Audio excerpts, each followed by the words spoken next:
mis amigos, ¿cómo están? Espero que todos se encuentren muy bien. Bienvenidos al canal, mi nombre es Sil y estoy contenta de estar en contacto con todos ustedes por este medio. Así que desde ya, muchas gracias por su tiempo y apoyo. Y les quería recordar que si aún no se suscribieron a este canal, por favor lo hagan y activen la campanita de notificaciones, así están al tanto de cada nuevo video. De verdad para mí es de gran ayuda. Y ahora, sin más intro, comencemos con la historia del día de hoy.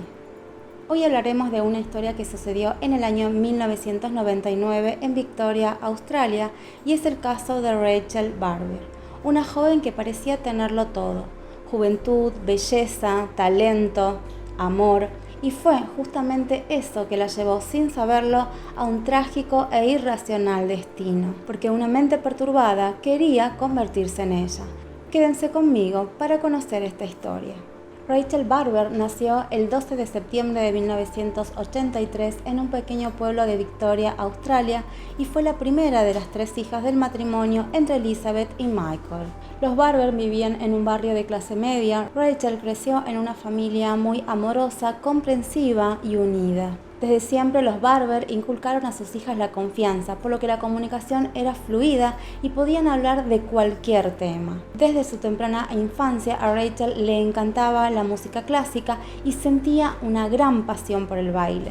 Es por eso que sus padres deciden enviar a la pequeña Rachel a tomar unas clases de ballet.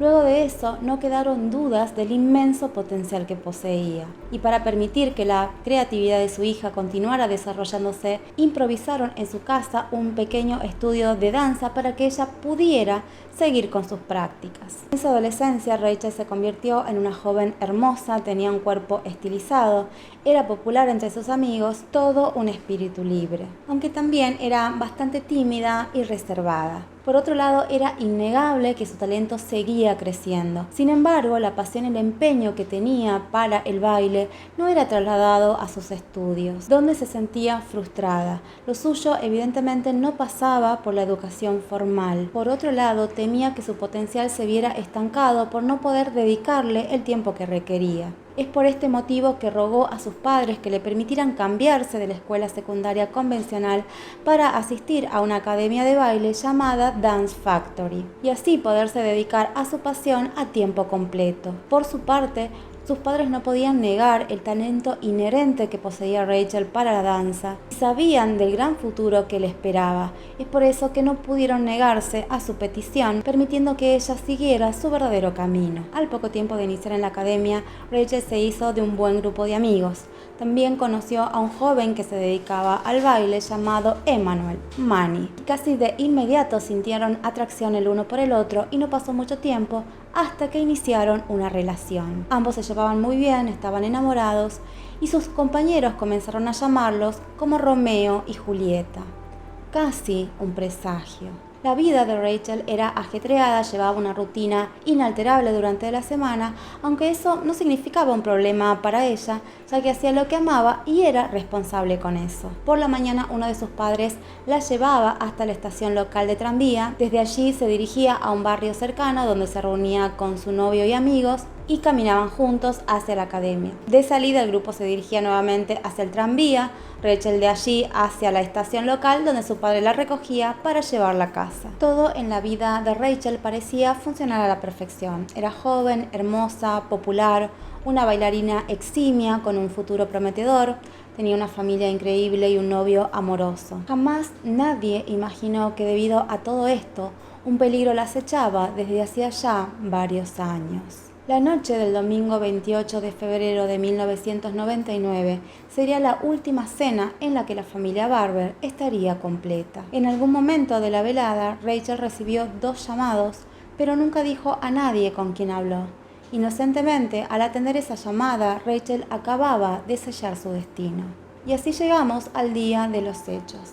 El 1 de marzo de 1999 comenzó con total normalidad para los Barber. Rachel despertó temprano, se arregló para ir a la academia. Michael la acercó hacia la estación de tranvía, donde quedó en recogerla en ese mismo lugar a las 6:15 p.m. Ella lo abrazó y se fue. Rachel se reunió con su novio y su grupo de amigos en la siguiente parada, donde caminaron juntos hacia la academia. Durante el trayecto, la chica les contó entusiasmado que esa noche ganaría una gran suma de dinero por un trabajo. A pesar de que todos insistieron en que les contara de qué se trataba, ella solo les dijo que no podía decirlo porque era confidencial y mantuvo el misterio. Y dada la apariencia que tenía Rachel, todos asumieron que se trataba de un trabajo de modelo. Durante el recreo del almuerzo, Rachel y Manny se fueron a almorzar a un centro comercial cercano y en el lugar ella se detuvo frente a un local de zapatos para admirar un par que durante meses había estado deseando sin poder comprárselos debido a su costo. Ella ingresó al local y le pidió al vendedor que separara ese par y que al día siguiente pasaría para pagarlos. Ante esto, Manny volvió a insistirle que le contara acerca de ese misterioso trabajo y con quién lo haría. Pero lo único que ella llegó a decirle es que esa noche se reuniría con una vieja conocida que le había conseguido un trabajo bien pago. A él le pareció raro tanto misterio para con él, pero a pesar de seguir insistiendo, la chica no dijo mucho más. Ella solo le pidió que no se preocupara, que era algo insignificante y sin peligro alguno. A la salida de clases, el grupo se reunió para ir, como siempre, hacia la estación de tranvía para regresar a sus casas.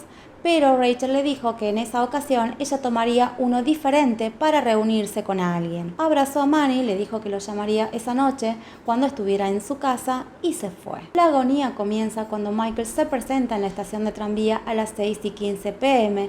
y se da cuenta que su hija no está. Algo que desde un principio le pareció muy inusual, ya que su hija era bastante responsable y puntual. Intentando mantener la calma, pensando que Rachel por alguna razón perdió el tranvía, decide esperarla. Sin embargo, las agujas siguieron corriendo y Rachel no dio señales. Por su parte, Elizabeth también había comenzado a preocuparse, dado que ni su marido ni su hija habían llegado a la casa para la cena. Esa preocupación cobra sentido cuando a las 7:40 de la noche recibe el llamado de Michael, quien le informa que Rachel está desaparecida. Muy angustiados, sabiendo que Rachel temía a la oscuridad, ya que en 2 ocasiones unos hombres la habían seguido de camino a casa, deciden dar aviso a la policía. Pero, como lamentablemente suele suceder en estos casos, la policía ignoró la desesperación de los Barber, diciéndoles que no habían pasado las horas suficientes como para realizar un reporte de persona desaparecida y que seguramente su hija estaba en un momento de rebeldía y que huyó, pero que pronto regresaría, que no se preocuparan, que fueran a casa y la esperaran. Sin embargo, ellos sabían que no se trataba de eso. Conocían a su hija y jamás hubiese hecho algo así. Realmente no tenía motivos. La comunicación de la familia realmente era muy abierta y fluida. Ella podía hablar con sus padres de cualquier cosa. Además, todo en su vida iba bien. Era una talentosa bailarina con un futuro prometedor, tenía un novio cariñoso, una familia que la apoyaba en todo. Jamás podría querer dejar todo eso atrás. Los Barber sabían que algo no estaba bien, por lo que deciden iniciar ellos la búsqueda. Lo primero que hacen es comunicarse con el novio de Rachel y sus amigos de la academia. Y es ahí que Manny les informa sobre la misteriosa reunión de trabajo que Rachel tenía esa noche. Algo que ellos desconocían completamente. También les dijo que no había tomado el tranvía habitual. Más asustados, los Barber se dirigen hacia la estación de policía con esa nueva información, pero nuevamente son ignorados. Al día siguiente, la chica continuaba sin dar señales y sus padres y amigos recorrían la ciudad buscándola. Hablaban con la gente, pegaban y repartían folletos con su nombre, seguían cualquier pista por más insignificante que fuera, pero nada parecía dar resultado. A pesar de esto, nada los detuvo. Ellos organizaron grupos de búsquedas a las que se sumaron una gran cantidad de voluntarios. La noticia sobre la joven bailarina desaparecida se esparcía rápidamente. Fue recién al tercer día, viendo la relevancia que estaba cobrando el caso entre la ciudadanía, que la policía por fin decide ayudar. La primera sospecha que tiene la policía es hacia Manny, obviamente porque se trataba de su novio, pero él tenía una coartada bastante contundente, por lo que fue descartado. Pero de alguna manera ellos seguían sosteniendo que Rachel se había escapado por algún motivo, a pesar de la negativa de la familia ante esto. Los días siguieron pasando sin noticia alguna. Rachel simplemente parecía haberse evaporado, hasta que por fin surge un dato clave.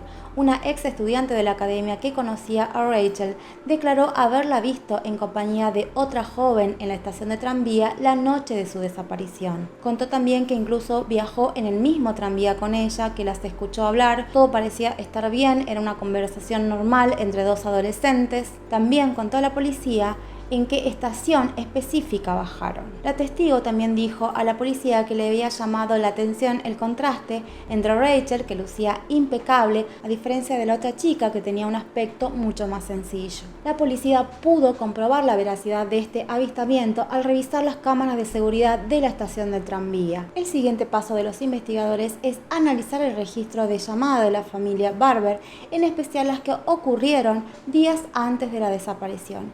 Y es allí que dan con un dato muy interesante.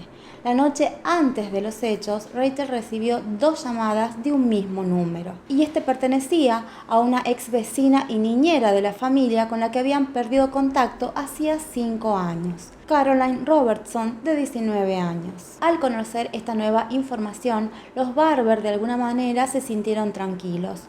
Ellos finalmente terminaron creyendo que la policía tenía razón y que Rachel, por algún motivo que ellos desconocían, había huido. Pero ahora sentían que ella estaba bien, que no había sido secuestrada ni abusada, que nada malo le había pasado ya que se encontraba con Caroline. Otro dato que surgió es que Caroline trabajaba como proveedora de servicios de telefonía móvil en Melbourne. La policía fue, de hecho, a investigar en su trabajo y realizaron descubrimientos interesantes. El día siguiente a la desaparición de Rachel, Caroline se había presentado a trabajar, pero todos la vieron muy desmejorada, pálida, por lo que la enviaron a su casa. Y al día siguiente ella se reportó como enferma, pero sí que fue a retirar un dinero que un compañero le debía. Le dijo que lo necesitaba porque debía pagar un camión de mudanzas, ya que ella no podía conducir porque sufría de epilepsia. Los investigadores también supieron que ella había solicitado un préstamo bancario en esos días, pero que le había sido negado. A partir de esto, ellos fueron a entrevistar al padre de la chica. Él declaró que al enterarse que su hija estaba enferma, fue a visitarla. Algo que le llamó la atención fue que en un principio ella se negó a que él ingresara al apartamento. Y cuando lo hizo durante todo el momento en el que estuvo con ella, la puerta de su habitación permaneció cerrada con llave. Es a partir de todo esto que el 12 de marzo de 1999, la policía consigue una orden de allanamiento para el apartamento de Caroline. Al ingresar, encuentran a la chica inconsciente en el piso de su habitación, porque al parecer había sufrido un ataque epiléptico. Es por eso que en ese momento es trasladada inmediatamente hacia un hospital. Mientras tanto, los policías continuaban con el registro del lugar. No hubo rastros de Rachel. Lo que sí encontraron fue ropa que claramente no era del talle de Caroline. Por otro lado, llamó la atención que las paredes de la habitación estaban cubiertas de fotos de Rachel. También había escritos bastante oscuros. Encontraron varios diarios íntimos que en un principio su contenido parecía ser inofensivo, pero luego descubrieron lo siniestro de aquellas escrituras. Ya por la tarde de ese mismo día, Caroline recobra la conciencia, por lo que un investigador le pregunta dónde se encontraba Rachel, pero la respuesta que obtuvo no estaba ni cerca de lo que él esperaba. Con total falta de emoción y frialdad, Caroline le contestó que estaba muerta, pero el hombre se negó a creer lo que estaba oyendo, volvió a preguntarle, le dijo si estaba segura, que quizás aún se podía ayudar a Rachel, pero ella le dijo que no, que la había matado y enterrado en una granja familiar al lado de sus mascotas. Con estas indicaciones la policía se dirige al lugar y efectivamente encuentran el cuerpo de Rachel en un avanzado estado de descomposición y con un cable de computadora alrededor de su cuello. Nadie podía dar crédito a esto y a quienes más sorprendió esta noticia fue a la familia Barber, quienes se negaban a creer que habían perdido a su hija de tan solo 15 años, y más aún en manos de su ex niñera. Ahora vamos a ver quién es Caroline y qué pudo haberla llevado a cometer un acto tan terrible. Como les dije antes, ella y su familia habían sido vecinas de los Barber, pero la chica, a diferencia de Rachel, venía de una familia adinerada y bastante conflictiva. Caroline luchó toda su vida contra la depresión debido a su complejo de inferioridad y de alguna manera también a la indiferencia de sus padres. Ella sufría de epilepsia, sobrepeso y acné, por lo que tenía una imagen muy negativa de sí misma. Por otro lado, en su colegio era víctima de bullying y esto llevó a que cada vez más se encerrara en sí misma y que su odio contra ella se acrecentara más y más. Desde su adolescencia, ella comenzó a escribir un diario donde documentaba su tormento interior y sus frustraciones. Allí escribía frases como: no pertenezco a ningún lugar de este mundo loco porque soy fea, obesa, cara de pizza, gusano blanco de nariz enorme. Soy una rareza. A los 14 años ella realizó un autorretrato de apariencia horrible y alrededor de esa imagen escribió calificativos de odio hacia sí misma. Por ejemplo, perdedora, no deseada, sucia, obesa, inútil. En otras palabras, ella creció aborreciéndose y hubo un hecho que terminó de confinar su mente en ese lugar oscuro y fue el divorcio de sus padres. Luego de esto y con 14 años, Caroline buscaba desesperadamente la aprobación y la ayuda de su padre, a quien le enviaba emotivas cartas donde le contaba todo su sufrimiento. Sin embargo, la contención desde el otro lado no llegó. Su madre, cada vez más preocupada por su comportamiento autodestructivo, comienza a acercarse a Elizabeth, madre de Rachel, a quien hace su confidente. Al saber esto, la mujer le recomienda que buscara un especialista para ayudar a Caroline. Sin embargo, la respuesta fue que ella sentía que no podía hacer nada por su hija. Y esta inacción sellaría el destino, no solo de Caroline en un momento muy vulnerable para la constitución de la personalidad de cualquier persona como lo es la adolescencia, sino también el de Rachel. Y es en este contexto y circunstancias que Caroline llega a la familia Barber. Desde un principio vio que esa familia era muy diferente a la suya, que allí había contención, amor, felicidad, y descubrió que también había belleza al conocer a Rachel, que en ese momento tenía tan solo 10 años. Sintió que esa niña era y tenía todo lo que ella deseaba, pero que la vida le negó. Era hermosa, popular, delgada, una bailarina talentosa, era a sus ojos perfecta. Todo esto despertó de alguna manera en Caroline una obsesión oscura por Rachel. Y es a partir de esto que ella busca ganarse la confianza de los Barber, algo que logra, ya que en varias oportunidades fue contratada para cuidar tanto a Rachel como a sus hermanas menores. En esa época ella comenzó a escribir sobre Rachel en el diario. La describía como un ideal a alcanzar, la perfección misma. Claramente esto no era así, pero para la mente perturbada de Caroline no había nada negativo ni sufriente en Rachel. Quería ser ella, tener lo que tenía ella. Pero obviamente los intentos que hacía por lograrlo no daban resultado. Al tiempo de esto, la familia de Caroline se muda y el contacto se pierde. Sin embargo, ella nunca dejaría de acechar a Rachel y todo estaba registrado en su diario. Es quizás desde ese momento que su siniestro plan comenzó a gestarse. La fantasía poco a poco se fue convirtiendo en un plan sistemático. Ya no le bastaba con desear ser como Rachel. Debía transformarse en ella y para ello, una de las dos debía dejar de existir. En verano de 1998, Caroline había consultado a una de las hermanas de Rachel sobre su fecha de nacimiento. Por otro lado, a principios de 1999, ella contactó a Rachel para ofrecerle un trabajo de modelo bien remunerado. Pero en esa ocasión, Elizabeth pudo intervenir considerando que su hija era muy joven aún para trabajar. Pero Caroline volvería a intentarlo, solo que con más suerte. Y eso es justamente lo que hizo la noche anterior a los hechos, cuando mediante engaños llamó a Rachel para convencerla de reunirse con ella. Todo el plan para cometer el hecho estaba detallado en el diario. Pensó en todo para no fracasar. Ahora les voy a mencionar algunos ejemplos de ese contenido. En una entrada escribió: veneno en la pizza con polvos para dormir. Otro: de camino a la escuela, di que no puedes decirle a nadie que te reunirás conmigo.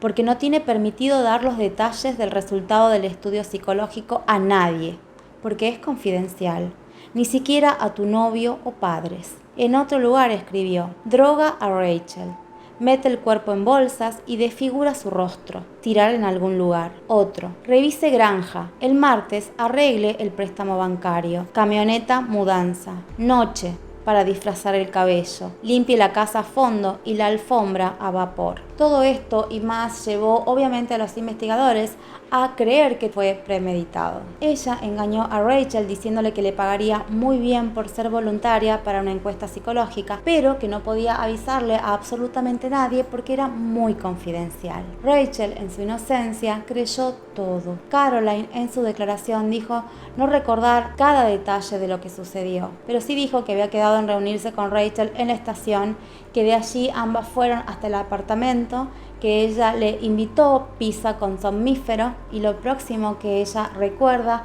es estar estrangulando a Rachel con el cable de la computadora. Luego de esto, ella ocultó el cuerpo en su placar por 2 días hasta que arregló el tema de la mudanza. Esto fue confirmado por el hombre que realizó la mudanza.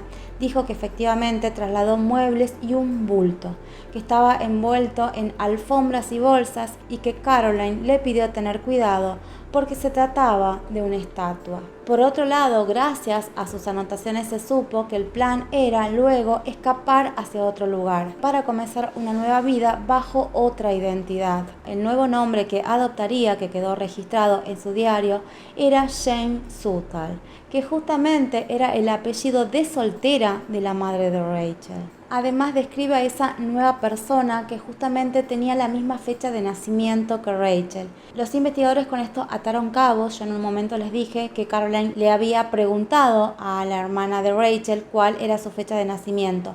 Esto era para ella poder sacar un acta de nacimiento y adulterarla. Describía a Jem como una joven de 16 años, rebelde, un espíritu libre, características más cercanas a Rachel que a ella misma. Por otro lado, el préstamo bancario era justamente para solventar esa nueva vida. Caroline Robertson es acusada de la muerte de Rachel el 13 de marzo de 1999 y quedó bajo arresto hasta el juicio que se llevó a cabo en noviembre del año 2000, donde fue condenada a 20 años de cárcel con una pena mínima de 14 años en prisión.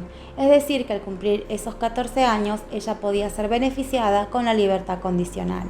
El juez dijo al emitir la sentencia que Caroline fue malévola, que le quitó la vida a Rachel para lograr un sueño irrealizable y que fue motivada por la envidia de la belleza y personalidad de la chica y porque creía que ella experimentaría una vida exitosa y feliz, algo que ella jamás viviría. Por otro lado, el juez informó que Caroline padecía un trastorno de la personalidad que contribuyó a su conducta y que en esa etapa representaba un verdadero peligro para cualquier persona que se convirtiera en objeto de su fijación. 3 años después de los hechos, Elizabeth escribió un libro titulado Perfect Victim, donde cuenta la historia de su hija. Y en el 2009 se estrenó una película llamada I Am You o In Your Skin, basada en este caso. Por su parte, durante su estadía en prisión, Caroline entabló una relación sentimental con otra convicta. En el año 2013, la chica fue elegible para la libertad condicional. Al saber esto, los Barber realizaron una protesta para que no le permitieran salir tan pronto, y es por eso que queda pospuesta. En los años siguientes, los padres de Rachel anunciaron que habían perdonado a Caroline y que esto lo hicieron en parte para que su odio o enojo no afectara al resto de su familia. Finalmente, en el año 2015, a Caroline se le otorgó la libertad condicional. Los Barber no saben a ciencia cierta si ella realmente fue rehabilitada, pero esperan que las autoridades puedan controlar su comportamiento en libertad. Y por otro lado, pidieron a la comunidad que no la acosaran y le permitieran vivir su libertad en paz. La imagen de Caroline era totalmente distinta a cuando había ingresado a prisión. Su abogado dice que durante el cumplimiento de su condena, ella cambió radicalmente su conducta y que ella le había manifestado que durante su estadía en prisión vivió más feliz que nunca antes. Al momento de su liberación, ella se encontraba manteniendo una relación sentimental con un ex convicto. Gente, hasta aquí la información. Un caso lamentable por donde se lo mire, una joven inocente perdió su vida por causas totalmente ajenas a ella, porque una mente perturbada creyó que quitándole la vida sería poseedora de sus atributos. También porque tenía la idea equivocada de que ser hermosa era equivalente a ser feliz, algo que ella no era. También me parece importante poder recalcar aquí la importancia que tiene la contención familiar en el desarrollo de sus hijos, y más en una etapa tan importante y vulnerable como la adolescencia. Claramente Caroline necesitaba ayuda y la pedía expresamente a su padre y mediante su conducta a toda su familia, pero lamentablemente no hubo contención. Si hubiese estado la ayuda y el amor, sin dudas 2 vidas se habrían salvado. Por lo que es verdaderamente importante estar atento a los signos en la conducta de los adolescentes. Por favor, les pido, no se olviden de dejar en los comentarios sus opiniones con respecto a este caso. Ya saben que leerlos es lo que más me gusta al subir un video. Y si este contenido les ha parecido informativo, por favor no se olviden de darle like, y lo más importante, si desean apoyarme, es suscribirse y activar la campanita de notificaciones, así están al tanto de cada vez que yo subo un video. Y si lo desean también me pueden seguir por mis redes sociales, así estamos un poco más conectados. Y esto fue todo, gracias por acompañarme, los espero sin falta en un próximo video, se los quiere siempre, chau chau.